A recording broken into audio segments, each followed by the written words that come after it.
On October 29th, about 6:30 a.m., YCSO K-9 deputies were monitoring traffic along East I-40 in the Ash Fork area when one of the units stopped a white 2000 Ford F-150 for an equipment violation.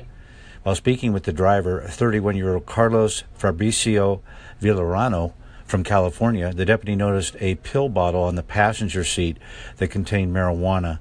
It was eventually determined Carlos was driving on a suspended license. Carlos remained unusually nervous while speaking with the deputy and seemed unsure about his travel itinerary. The bed of the vehicle contained several exposed tanks, including large propane and acetylene tanks.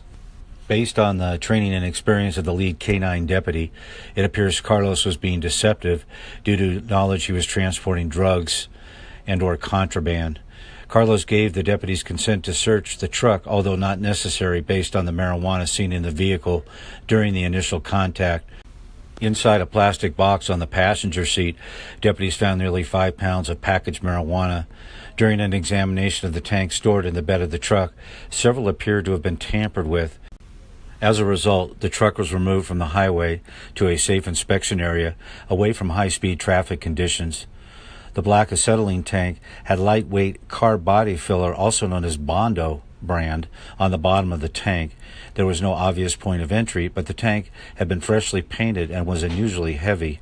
When the valve was open, there was no pressure or evidence of gas. Deputies surmised the tank may have a hidden compartment.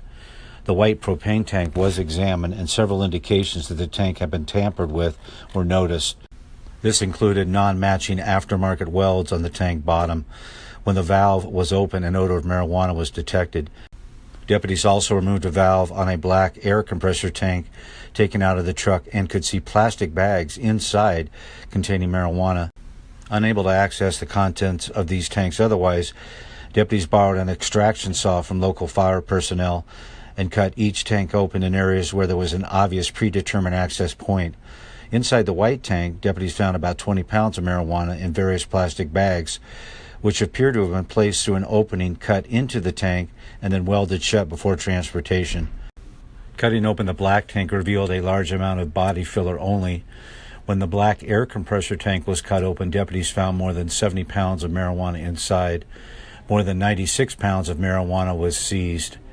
Further search of the truck interior revealed a small quantity of methamphetamine, and Carlos admitted to smoking meth before starting his trip and only to knowledge of the marijuana found inside the truck. Carlos was arrested and booked into the Camp Verde Detention Center on charges including transportation of marijuana for sale, possession of marijuana for sale, possession and use of marijuana, possession use of dangerous drugs for the methamphetamine, and possession of drug paraphernalia. He does remain in custody on a $45,000 bond.